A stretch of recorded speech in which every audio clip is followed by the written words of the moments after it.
John Lang's story is as bizarre as it is disturbing. In 2016, something truly unusual unfolded, and to this day, people can't quite agree on what really happened to him.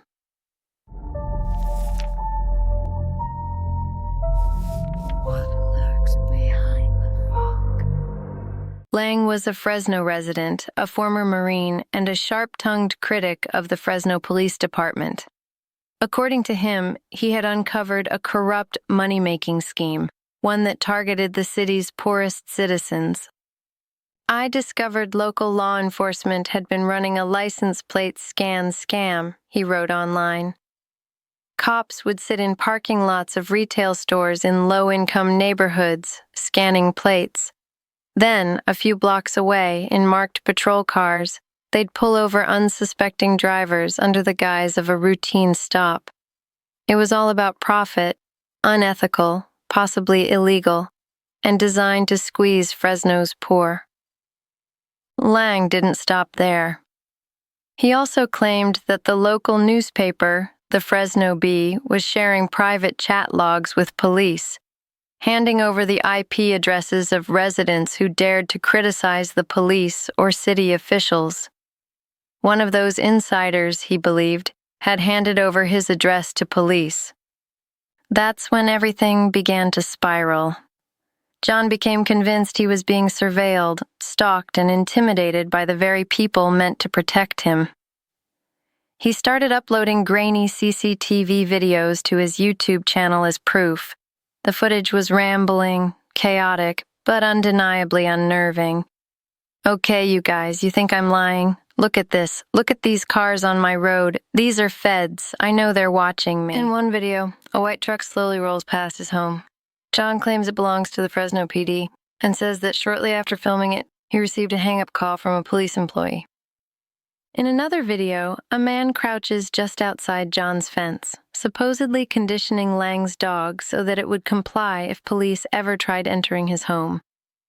Later, Lang claims he captured police using an infrared thermal imaging device to see if he was home. He even believes they were breaking in while he was away.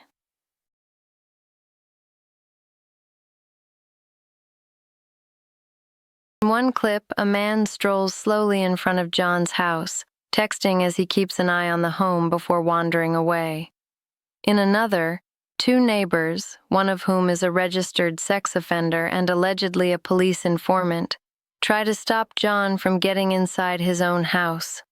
Forced to climb over the fence, he later discovers that his front door lock, printer, and even computer have been tampered with. He uploads more footage, uniformed officers standing across the street staring him down, a hooded figure trying to break into his truck, and finally, his last video, the most chilling of them all. On January 20th, 2016, John Lang was found dead inside his burning home. He had multiple stab wounds. According to the coroner, it was suicide. Smoke inhalation was listed as the official cause of death, but the stab wounds, 3 of them, were self-inflicted, they said. Many found that hard to believe. Especially because in the days leading up to his death, John had been posting intensely paranoid and increasingly terrified messages to Facebook. On the night he died, neighbors reportedly saw smoke coming from his home only minutes after John allegedly tried to call his ex-wife. He was found barricaded inside. Theories exploded. Was he trying to keep others out, or was he locking himself in? Did he stab himself 3 times and then set the house on fire? Or was someone else inside that night? Odd details followed, and the guaranteed carpet cleaning Van John recorded in his final video. The company has no records predating John's death. Its first online review appears 5 days after his body was discovered. Coincidence? Perhaps. Convenient?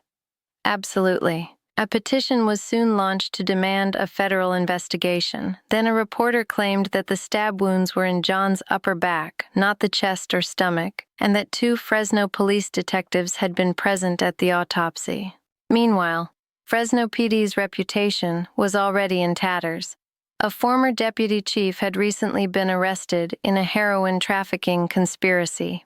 Another officer, stripped of his badge, had allegedly died of a self-inflicted gunshot after going to confront the chief of police, who is now the Fresno mayor. Yet many believed it was something far darker.